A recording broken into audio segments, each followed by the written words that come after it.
신약 성경에 마태, 마가, 누가, 요한복음 이 사복음서를 보면요, 조금씩 비슷비슷하면서 조금씩 다르죠. 그래서 공관복음이라 이렇게 얘기합니다. 특별히 이제 마태, 마가, 누가 복음은 공관복음 쪽에 또 속한다. 그런데 오늘 본문에 읽었던 이 마태복음은요, 마가복음이나 누가복음이나 요한복음에서 이야기하지 않은 천국에 대한 얘기를 많이 기록했습니다. 천국이라는 표현 말, 왕국, 천국.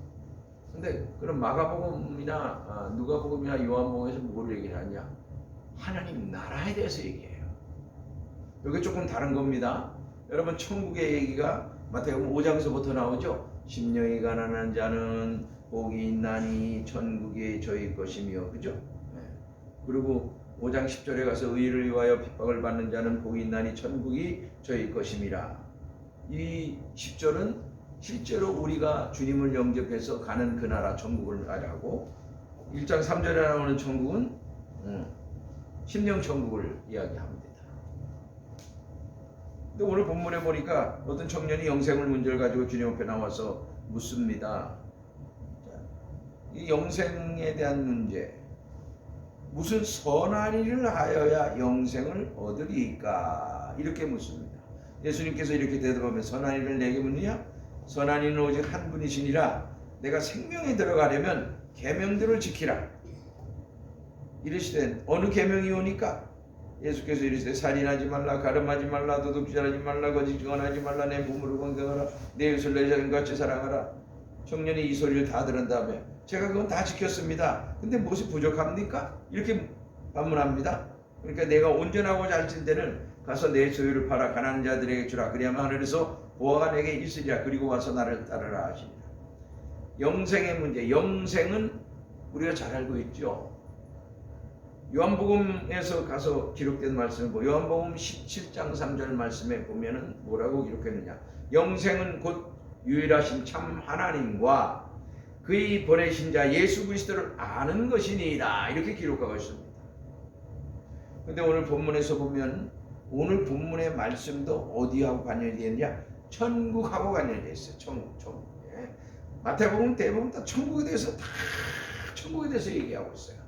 자, 여러분, 이것을 우리가 성경을 읽으면서 다 똑같은 것 같지만 조금씩은 다르게 예수님께서 말씀하신 것 같아요. 자, 그 다음에 20장에서 가도 천국에 대한 풍부의 비유에 대해서도 그러면 영생 문제고 가지고 나온 이 사람이 어떤 자기가 선한 일, 이 선한 일이라고 하는 건 세상적인 거예요.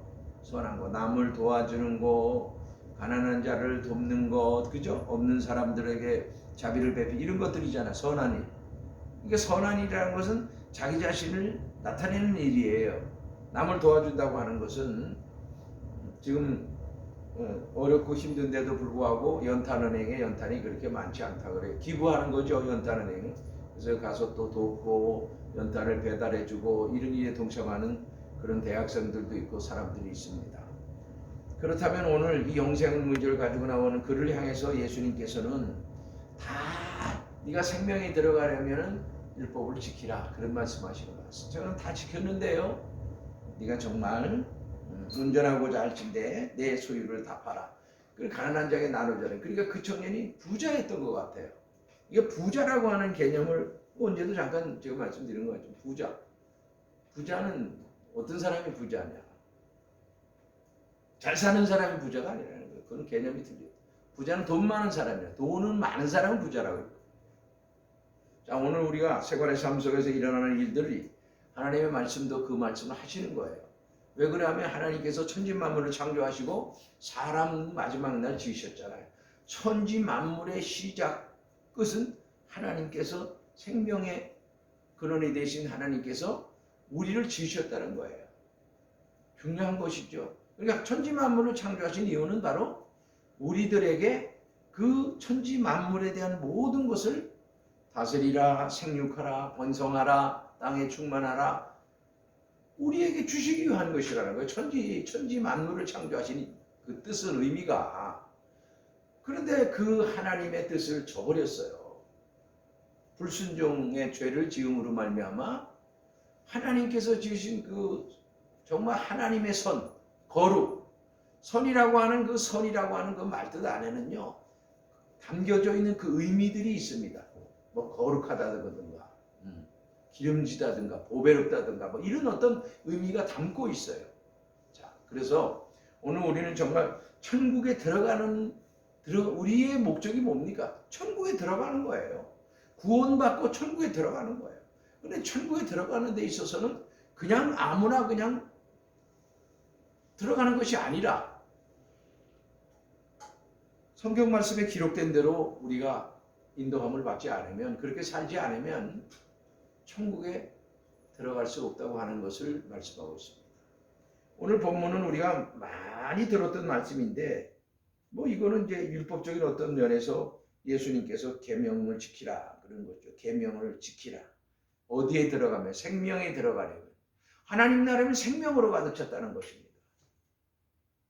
하나님은 생명의 하나님이에요. 아브라함의 하나님, 이삭의 하나님, 야곱의 하나님은 살아계신 하나님, 살아있다는 건 생명이 있다는 거예요. 생명을 주관하시니까 하나님이시라는 것이죠.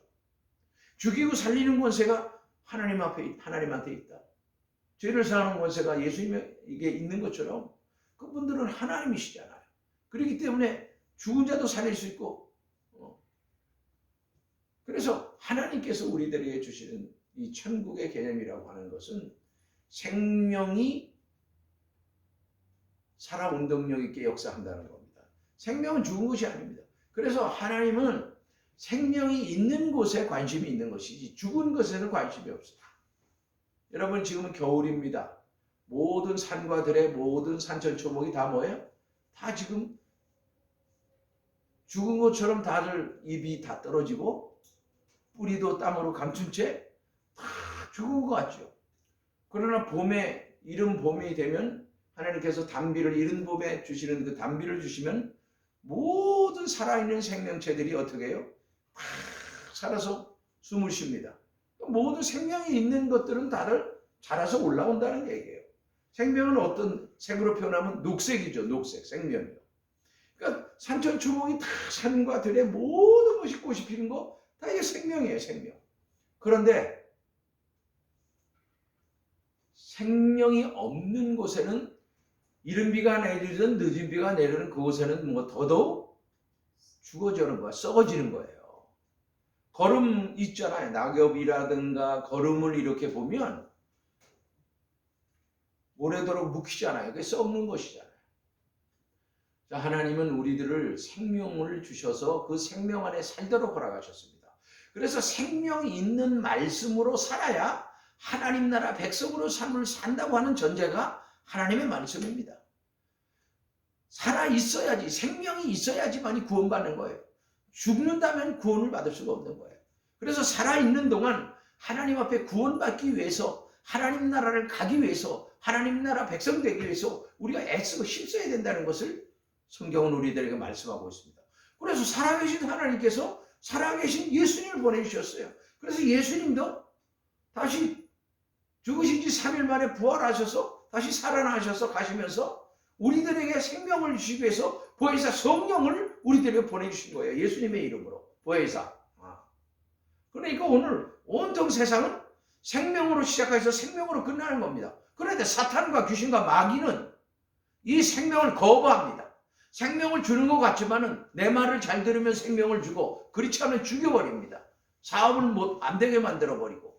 그러니까 세상 신들은, 어둠의 세력들은 말을 잘 들어야지 잘 되게 해주고 말을 듣지 않으면 모든 걸 끊어버려, 죽여버리는 거예요. 근데 생명의 주관자는 하나님이신 줄 믿으시기 바랍니다. 그렇기 때문에 오늘 우리는 이 청년이 말씀을 듣고 이 부자 청년이 예수님을 향해서 선한 선생님이라고 불렀습니다. 선한 선생님이요. 예수님의 행적을 들어봤겠죠. 소문을 들어봤겠죠. 그분이 행하시는 모든 일들을 분명히 보았을 겁니다. 그래서 예수님을 찾아와서 영생을 문제를 이야기하면서 선한 선생님이요, 어떻게 해야 돼 영생을 받습니까? 하는 것을 묻는 것이죠. 그러니까 무슨 선한 일을 해야지. 그래서 자기는 아마 선한 사람이 아니냐, 남을 도와주는 일에 앞장서서 그런 일을 했기 때문에 아마 이 청년이 아마 마음을 좀 편안하게 하고 온 것 같아요. 다 지켰으니까. 율법도 다 지키고 선한 행실을 많이 했기 때문에. 그래서 선한 선생님은 자기도 선하다가 느끼면서 하면 선한 선생님 이렇게 하면서 예수님을 찾아온 것 같아요. 그러나 영생의 문제가 선한 일을 행해서 바로 영생을 얻는 것이 아니라 계명에 들어가려면 생명에 들어가려면 계명들을 지키라 이렇게 주님 말씀하시니까 뭡니까? 이렇게 물은 거예요. 그때 예수님께서는 계명에 대해서 말씀하신 거죠. 살인하지 말라, 간음하지. 이게 사람으로서 마땅히 지켜야 될 본분이에요. 이게 우리나라 헌법에도 보면 그렇죠. 우리가 국민으로서 지켜야 될 그런 법이 있듯이 이게 보면 예수님의 법은 더 아주 강화된 법이니까요. 그러니까 오늘 이 모든 것이 이 청년이 다 지켰기 때문에 자기는 선하다고 느낀 거예요, 사실은요. 그래서 선한 선생님 앞에 와서 선한 것을 내보이면서 실질적으로 내보이진 않았지만 그 계명 속에서 생명 안에서 생명이 들어가려면 얘기했을 때 지킨 그 선한 일을 했다라고 하는 것을 은연중에 나타내 보이는 거죠. 그러나 예수님은 그 선한 것으로 말미암아 내가 행한 선으로 말미암아 영원한 생명을 얻는다고 얘기하지 않았습니다. 그러면서 뭐예요? 먼저 가장 앞에 놓여 있는 과제, 가장 나를 사로잡고 있는 것, 그것은 바로 뭐예요? 네가 부자인 내 소유 안에 갇혀 있다. 네가 그 부자이기 때문에 네가 선한 채 하고 있다. 이렇게 보는 겁니다. 그러니까 네가 생명에 들어가면 가난한 소유를 팔아 가난한 자들에게 주라. 그래 하늘에서 보화가 내게 있으리라. 그리고 와서 나를 따르라 이렇게. 그런데 22절에 그 청년이 재물이 많음으로 이 말씀을 듣고 근심하며 가니라 이랬습니다. 제자들에게 예수님 말씀하시죠. 얘들아, 재물이 있는 자는 천국에 들어가 얼마나 힘들지 않으냐. 낙타가 바늘귀로 들어가는 것보다 부자 하나님 나라에 들어가는 것이 쉽다는 얘기. 낙타가 바늘귀로 들어가는 것이 부자가 하나님 나라에 들어가는 것보다 쉬우니라. 그래서 제가 언젠가 말씀드렸지만 낙타라고 하는 이 동물은 사막 지방에서 움직이는 사용하는 그런 짐승이죠. 이렇게 이게 등어리에 이렇게 하나가 나왔으면 담복 나타, 두 개가 이렇게 볼록 쏟았으면 이 쌍복 나타라 그럽니다. 근데 유독하게 낙타에게는 물주머니가 있죠. 물주머니. 그렇다면 예수님은 비유를 낙타에다 비유하신 그 의미를 여러분이 잘 아셔야 됩니다. 낙타는 그렇게 순종을 잘하는, 주인을 위해서 엎드려서 짐을 싣고 주인을 태우고 이렇게 사막의 길을 간다고 하는 거죠. 그래서 사막은 그 오아시스 물을 만나기가 참 힘들기 때문에, 물이 없기 때문에 최종적으로 끝에 가서는 주인이 살기 위해서 낙타를 잡아서 그 안에 있는 물주머니로 물을 마시는 그런 동물이에요. 그러니까 결국은 그 말의 의미가, 낙타의 의미는 순종을 얘기를 하는 거예요. 순종. 내가 순종함으로, 그래서 우리가 잘 알고 있는 어디요? 우리가 잘 알고 있는 구약 성경을 봐도 순종에 대한 의미를 이렇게 말씀하고 있잖아요. 이 사무엘 시대 때 사울 왕이 치리하던 시대 일대 왕이던 사울 왕이 이스라엘의 왕이 되었을 때 얘기하잖아요. 하나님께서 제사장이 해야 될 제사를 사울 왕이 먼저 했단 말이에요. 제사장이 해야 할 일들을 왕이 기름을 붓고 했단 말이에요. 그러니까 뭐라 그래요? 사무엘상 15장 22절 말씀에 보면 사무엘 선지자가 사울에게 이렇게 이야기합니다. 순종이 제사보다 낫고 듣는 것이 순양의 기름보다 나으니. 그러니까 이 낙타라는 동물은 다른 동물하고 달라요. 그 안에 물주머니를 가지고 있다는 자체가 다른 것이죠. 다른 것들은 다 먹고 되새김하고 밖으로 이렇게 해설물을 버리는 그런 쪽인데, 그래서 이 주인에게 죽도록 충성하는, 순종하는 그런 짐승 중에, 다른 짐승들도 많이 순종하고 따르지만은 낙타라는 것은 좀 주인을 위해서 그렇게 다 생명을 다한다는 그런 의미로서 예수님께서 그렇게 비유를 한 것 같습니다. 마지막 부분에 대해서 생명이 중요하니까, 그러니까 이 낙타는 사막에서 꼭 필요한 짐승이죠.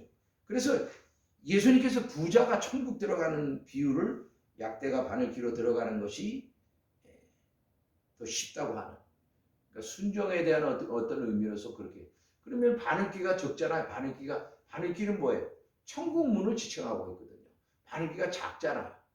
그런데 그 바늘귀를 무엇으로 든다는 거, 천국문을, 작은 천국을 무엇으로 들어간다는 얘기, 순종함으로 들어간다는 그런 의미로서 주님은 말씀하신 것이죠. 그래서 우리가 이 말씀을 통해서 기억해야 된다는 것은 뭐냐면, 하나님께서 우리들에게 영생의 문제를 가지고 찾아온 이 청년에게 이 말씀을 하는 것은 뭐냐면, 내가 가지고 있는 모든 것이 아무리 소중하고 귀하다 할지라도 천국 가는 것보단 귀하지 않다는 거예요. 물질이 아무리 소중해도, 아무리 내가 좋아하는 보화를 가지고 있어도 그 모든 것을 다 내려놓지 않고는, 천국 갈 때 여러분 육신이 가는 거예요? 천국은요? 영혼이 가는 거잖아요. 그러니까 육신은 땅에 묻는 거예요. 육은요. 가져갈 수 없는 거죠. 이 땅에 우리가 살고 있는 이 지구상에서 살고 있는 모든 금보화와 지금 물질과, 결국 내가 하나님의 부르심을 받으면 뭐든 끝나는 거예요. 육은 여기 땅에 묻는 거기 때문에 가져갈 수 없는 것이죠. 돈이 무슨 상관이 있어요? 금은보화가 무슨 상관이 있어요? 내가 하나님의 부르심을 받으면 나는 육체는 이 땅에 묻고 내 영혼이 하나님의 부르심을 받는 것이기 때문에, 여러분, 우리는 현재의 삶을 열심히 살아야 되지만은 미래가 불확실하기 때문에 우리가 현재의 삶을 뭔가를 자기가 이루어 보려고, 뭔가가 다른 사람보다 나은 삶을 살려고 애쓰는 것이 아니냐. 물질 만능 시대가 되었습니다. 세상은 온통 물질하고 다 연관을 시켜놨어요, 여러분. 스포츠 보세요, 여러분요. 4S 시대에 산다고 언젠간 말씀드린 것 같은데, 거기에 다 물질하고 연관이 있는 거예요. 스포츠예요, 스포츠. 다 물질하고 연관. 그 사람들 돈 안 주면 또 스포츠는 대부분 뭡니까? 다들 그 공을 가지고 하는 거. 이게 공을 가지고 하죠. 공을 가지고. 축구도 그렇죠. 배구, 축구, 농구, 테니스, 골프까지라도 다 이 동그란 이 공을 가지고 다 하는 거 없잖아요. 자, 오늘 우리가 하나님 앞에 순종한다고 하는 것은, 이 말뜻의 의미는 예수님께서 이 땅에 오셔서 우리들에게 생명을 주시는데, 생명을 주시는데 그냥 주시는 게 아니라 자기 몸을 버려서 낙타가 주인을 위해서 희생하듯이 자기 몸을 완전히 죽여서 우리들에게 생명의 젖줄을 짜주는, 생명수를 주는 것처럼 생명의 보혈로 우리들에게 주시고 우리의 죄를 사하시려 그분이 죽으시고 십자가에서 고난당하심으로 말미암아 내가 살았다는 거예요. 예수님의 순종함으로 말미암아 십자가에서 내가 살고 내가 죄사함을 얻고 내가 구원을 받았다. 즉 영생함을 얻은 것이다. 이런 말씀이죠. 뒤의 말씀 우리가 깨달아 알고 우리가 말씀 가운데 인도함을 받으면 천국에 가는 길은 그렇게 어렵지 않다. 이렇게 볼 수 있는 거예요. 생명을 알고 생명 안에서 삶을 살고 생명의 말씀대로 살고 순종하며 살아가는 사람들에게 있어서는 이 천국의 문제는 이미 내가 말씀대로 살고 있기 때문에, 이 낙타처럼 순종하고 있기 때문에, 주인을 위해서 완전히 헌신된 모습으로 내가 믿음 생활, 신앙 생활을 하고 있기 때문에 결코 어렵지 않다는 거예요. 이 부자 청년이 잘못됐다고 하는 것보다 이 부자 청년이 근심하고 돌아갈 수밖에 없었던 것은 지금 많은 재물 때문에, 물질 때문에 그는 걸려있다는 말이에요. 하나님과 관계성이 지금 걸려져 있는 거예요. 정말 하나님 나라 들어갈 수 있는 그러한 장막이 그의 눈을, 그의 삶을, 그의 모든 환경과 조건을 막고 있다고 하는 것을 예수님은 말씀해 주신 거죠. 생명보다 귀한 것이 없어요. 그래서 주님은 생명에 들어가려면 이것부터 시작하는 거예요. 생명은 하나님으로부터 오는 겁니다. 생명은 예수 그리스도의 생명을 얻어야 됩니다. 그래야 천국 가는 겁니다. 그래서 구원받는 겁니다. 그래서 물질은 이 땅에 살아있을 때만 필요한 것이죠. 그래서 부자 청년이 너무나 재물이 많고 부자이기 때문에 근심하면서 갔다. 그렇다면 그 청년이 구원받았을까요? 구원받았다는 얘기는 없습니다. 자, 돈으로 살 수 없는 것들이 너무너무나 많이 있지요. 사실은. 그러나 물질이 우상이 돼서는 안 됩니다. 우리가 묵인하는 것뿐이죠. 우리가 있는 것으로, 돈은 있는 것으로 족하라고 주님 말씀하셨습니다. 필요한 것, 분명히 필요한 것, 세금도 관세와 정세에 대한 것을 얘기했을 때 베드로에게 가서 바닷가에 가가지고 그물을 던지면 고기 입을 열면 거기에서 한 세켈이 나올 텐데 나를 위해서 너를 위해서 관세와 정세를 내라고 그렇게 말씀하신 주님 아니겠습니까? 여러분, 그러니까 가이사의 것은 가이사에게, 하나님의 것은 하나님께 드리라는 주님 말씀을 기억해야 됩니다. 세상 것의 질서를 지키지 않고 살면요 안 돼요. 목회자라고 할지라도 운전하고 가면서 너무 신호를 위반하고 가고 너무 자기들 마음대로 가봐서는 안 됩니다. 그거는요 하나님과 관계가 안 좋은 거예요. 세상적인 그런 법을 질서를 지키고 안 지키고 문제가 아니라 하나님과의 관계가 안 좋다 이런 말이에요. 아니 지킬 걸 세상 걸 지킬 걸 지켜야죠. 목사님들이라고 뭐 대단합니까? 목숨이 2개 3개 됩니까? 그건 아니잖아요. 여러분, 오늘 별거 아닌 것 같지만요, 그거를 본인들이 하나님의 뜻 안에서 하나님께서 허락하신 그 삶을 느낄 줄 알아야 돼요. 그냥 괜찮겠지 하는 이런 식으로 넘어가거든 아닙니다. 세상이 너무나 좋아졌기 때문에 그렇고, 그 다음에 뭐 요즘에는 뭐 차도 너무 좋아졌기 때문에 그렇지만은 지킬 것, 세상법도 지켜야 되는 걸 분명히 아셔야 됩니다. 여러분, 세상법 지키지 않고 살면요 결국은 어떻게 돼요? 그래서 사람들의 선택은 현실, 물질, 현 시대의 물질 만능주의 시대 속에 살면서 내가 죽을 때 죽더라도 부자처럼 돈 많은 사람으로서 잘 먹고 잘 살다가 남보다도 더 좋은 위치에서 살다 가고자 하는 그런 욕망들이 있습니다. 그렇기 때문에 현 시대, 현재의 삶을 아주 더 귀하게 여기죠. 사후세계에 대한, 미래에 대한 것, 천국에 대한 것, 이런 것에 대해서는 관심이 조금 덜한 것 같습니다. 옛날보다. 지금 시대가 많이 변해서 그런지 몰라도. 그래서 우리는 우리 자신들을 뒤돌아보는 시간이 됐으면 좋겠습니다. 왜냐하면 왜 예수님께서 낙타가 바늘귀로 들어가는 것이 부자가 하나님 나라에 들어가는 것보다 쉽다고 하셨던 말씀을 기억해야 됩니다. 바늘과 실은 항상 같이 다닙니다. 바늘이 있는 것이 실이고, 바늘이 있으면 실이 있어야지만 이 일을 할 수 있는 것이죠. 여러분, 하나님께서 우리들에게 이 순종하는 이 부분에 대해서 이미 구약 성경에 너무나 많이 순종이라는 것을, 창세기로부터 순종하는 문제를 말씀하시는 거죠. 순종해야 될 아담과 하와가 불순종의 죄를 진 까닭에 인류는, 우리의 믿음의 조상은 완전히 죄 가운데 빠졌고 그 죄가 우리의 몸속으로 들어와서 악으로 자리 잡았습니다. 죄와 악이 가득 찼다 그랬죠, 우리는요. 그래서 지금 내가 원하는 것을 하지 못하는 것은 그게 아니야. 하나님께서 원하신 것을 못하도록 하는 것은 내가 아니라 내 속에 거하는 죄니라, 이렇게 로마서의 사도 바울은 기록하고 있습니다. 오늘 우리는 이 문제가 죄의 문제인데 이 죄의 문제를 우리가 해결할 수 없기 때문에 예수 그리스도 앞에 나와야 됩니다. 예수 그리스도 앞에 나와서 모든 것을 다 드려야 됩니다. 바쳐야 됩니다. 그리고 고백해야 됩니다. 그리고 순종해야 됩니다. 그럴 때 우리 죄가 사해지고 예수 그리스도를 믿는 그 믿음 안에서 우리가 생명을 얻을 수가 있다고 하는 사실이죠. 이 생명이라고 하는 것은 우리가 가지고 있지만은 이 육신의 생명이 아닌 영원한 하나님 나라를 들어갈 수 있는 생명은 하나님의 주권입니다. 그래서 그 주권을 가지고 계신 하나님께서 그 아들 예수 그리스도의 이 땅에 독생하신 예수님을 이 땅에 보내주심으로 말미암아 그가 말씀이 육신에 들어서 오셔서 그분을 통해서 우리가 새 생명을 얻을 수 있도록 허락하셨다는 겁니다. 이제 다 열어주셨습니다. 다 이루셨습니다. 우리 순종만 하게 하면 됩니다. 그런데 아직도 우리는 순종이라고 하는 이 말 단어를 잘 이해하지 못하고 있는 것 같습니다. 왜? 순종하지 못하기 때문에. 순종하지 않고 있기 때문에. 그래도 오늘도 주님께서 우리를 사랑하시사 하나님의 율법인 이 계명들을 사람들을 위해서 반드시 보이는 쪽의 일을 열심히 하고 남을 도와주고 남에게 헌신하고 이러면 내가 뭐 구원을 받겠지, 아니면 영생을 얻겠지 하는 이 잘못된 그릇된 것. 세상적인 선은요, 남을 도와주고 이런 거는 다 자기를 나타내기 위함입니다. 자기를 보이기 위함입니다. 자기 이름 석자를, 명성을 나타내기 위함이라 이런 말이에요. 근데 하나님은 뭐라 그래요? 구제할 때, 기도할 때, 금식할 때 절대로 은밀하게 하라. 오른손이 하느니라 왼손이 모르더라 하라. 이렇게 말씀하셨거든요. 그렇기 때문에 여러분, 그래서 예수님을 따랐던 제자들이 궁금해서 또 묻는 겁니다. 왜? 어떻게 그러면 구원을 얻을 수 있습니까?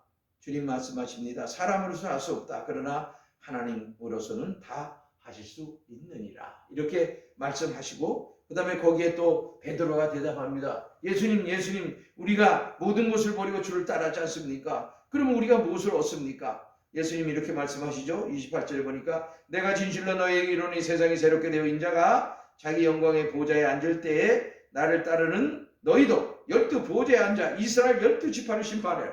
야, 이게 좀 생각해보면 얼마나 아주 확정적이면서도 얼마나 기쁨입니까? 이게 정말 그 예수님이 이제 백보자 대심판자로서 오셨는데 그때 12제자들도 예수님의 12제자 따르는 12제자들도 이스라엘 민족을 심판한다 그래요. 야, 대단한 거 아닙니까? 그러니까 사도 바울이라고 하는 사도가 이 하나님의 위대하심과 거룩하심과 그 다음에 하나님께서 하시는 이 일을 이미 경험하고 체험한 거죠. 복음을 전하면서도 그렇고요. 그죠?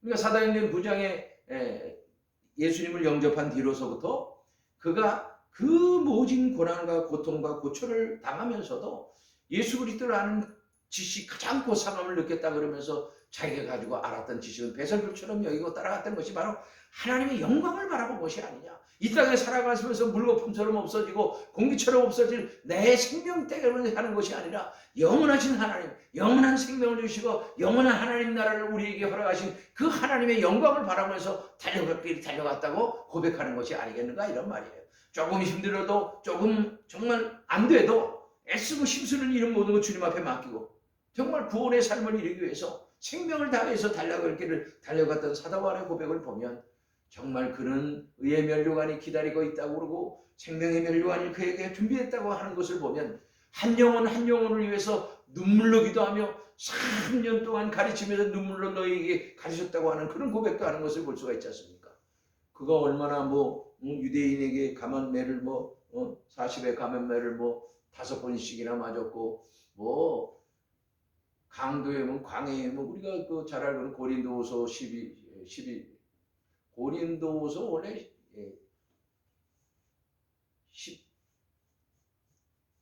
16, 13, 고린도후서 6장 정도서부터 시작해가지고 1장에서 십자가의 도에 대한 것을 외치면서 그 후로 넘어가면서 6장서부터 하나님의 은혜를 헛되이 받지 말라 이렇게 얘기하면서 거기서부터 자기가 복음을 전하면서 하나님과의 관계 속에서 자기가 느꼈고 겪었고 체험했고 고난과 고초 속에서 옥에 갇히고 많은 옥살이를 하고 그 다음에 먹지 못하고 자지 못하고 입지 못하고 했던 그 모든 사건들을 통틀어서 하나님의 은혜라고 하면서 그 복음을 위해서 생명을 다했다고 고백하는 것을 볼 수가 있습니다. 여러분 이 땅에 살아가면서 날마다 좋을 수는 없습니다. 똑같을 수도 없습니다. 그러나 이제는 우리는 주님을 알았습니다. 그 크신 은혜와 사랑을 우리들에게 주시고 하나님 나라를 우리들에게 주시려고 하나님께서는 예수 그리스도 통해서 그 나라를 우리들에게 주시마 약속하셨습니다. 이제는 마지막 이 시대에 우리가 해야 될 일이 무엇입니까? 오직 하나님의 말씀과 기도로 거룩해지는 믿음의 삶을 살고 죽어져가는 영혼을 위해서 생명을 다하고 복음을 전하다가 주님의 부르심을 받는 것 아니겠습니까? 주님 오시는 날. 살아도 죽어도 주를 위한 믿음이 뭐냐?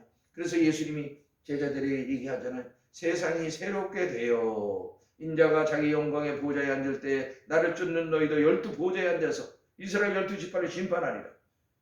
야, 이게 가슴 아주 진짜 설레는 말씀 아닙니까? 그래서 제자들은 하나님의 말씀대로 주님 앞에 순종함으로 말미암아 그들은 보상을 받는 겁니다. 보상이라고 그러죠. 생명의 면류관, 의의 면류관 이런 것들은 다 보상입니다. 이 땅에서 받는 것이 아니고 그래서 이 땅에서 자랑하면 안 됩니다. 나를 나타내면 안 되고 하나님 앞에만 영광만 돌리면 됩니다. 그러면 그 보상이 하나님 나라가 하면 다 준비되어 있는데 우리가 이 땅에 살면서 다 자기 자신이 열심히 남을 도와주고 좋은 일 했다고 막 하면서 자기가 다 이름 석자 다 띄고 자기가 영광 다 받아버리면 바리새인과 서기관들처럼 똑같은 거예요. 바리새인과 세리의 기도 아시죠? 누가복음에 나오는. 세리는 손을 하늘 높이 들면서 나는 저 세리와 같지도 않습니다. 일에 2번씩 금식하고 소득의 11조를 드리나라 이러면서 막 한다. 그러나 예수님께서 뭐라 그랬어요? 저 세리가 하나님의 은혜를 받은 사람은 세리죠. 구원받은 사람은 세리예요. 자, 우리가 기도하는 것도 우리가 이제 어떤 영적인 기도를 못할 때는 우리가 이제 육적인 기도만 할 수가 있어요. 육적인 기도라는 것은 땅에 기도하는 것을 육적인 기도라고 하는 거예요. 먹을 것을 주시고 입을 것을 주시고 뭐 삶에 대한 모든 이런 것 기도하죠. 그러나 조금 믿음이 자라고 신앙이 성숙하면 그러한 육적인 기도에서 조금 차원이 높은 기도 속으로 나의 마음 심령의 안으로 들어가는 기도를 하게 됩니다. 뭐 조금 더 가가지고 이제 성장하면 나라와 민족을 위한 기도를 하고 또 죽어져가는 영혼들을 위한 기도를 하지 내 기도만 하는 것이 아니라 대부분 사람들이 영적인 성장이 조금 약할 때는 육적인 기도, 그 다음에 조금 더 혼적인 기도합니다. 영적인 기도를 못한다고 하는 거예요. 영적인 기도는 성령에 사로잡힌 바 되고 내가 온전히 거듭나야 영적인 기도를 할 수 있는 거예요. 그게 바로 생명 있는 기도입니다. 하나님께서 말씀하시는. 자, 우리는 오늘 지금 예수님께서 하셨던 이 말씀, 순종함으로 우리가 하나님 나라를 들어갈 수 있다고 하는 이 사실을 기억하시기 바랍니다. 순종이라고 하는 것은 그렇게 쉬운 문제가 아닙니다. 순교하시는 분들은 다 순종했기 때문에 순교할 수 있었던 겁니다. 오늘 이 나라 이 민족이 하나님 앞에 바로 설 수 있는 것은 바로 생명을 다하여서 복음을 전하기 위해서 이 땅에 와서 자기의 생명을 바쳤던 선교사님들이 있었기 때문에 이 민족이 이 생명의 복음을 물려받을 수가 있었던 겁니다. 자, 우리는 기도해야 됩니다. 하나님께서 자격을 부여해 주신다고 하는 말씀은 무슨 말씀입니까? 그동안 수고하고 애쓰고 먹지 못하고 자지 못하고 네가 생명을 위해서 하나님 나라를 위해서 정말 죽어야 하는 영혼을 위해서 생명을 다했던 그 생명의 복음의 말씀을 전했던 너희들은 내가 그대로 두지 않고 너희들도 그런 위치에 앉아서 위치에서 너희가 이스라엘 백성들을 심판한다는 말씀합니다. 이게 생명의 유업입니다. 유업을 물려받는 거예요. 그래 유산상속이라고 하는 것은 무엇이에요? 유산상속은 아무나 받는 것이 아니죠. 그러니까 오늘 우리는 이 예수님께서 이 신약의 시대 때에 예수님을 영접한 사람들에게 유업으로 주시는 것은 기업으로 주시는 것은 이 땅에서 받는 것이 아닙니다. 이 땅에 주시는 것들도 있어요, 사실은요.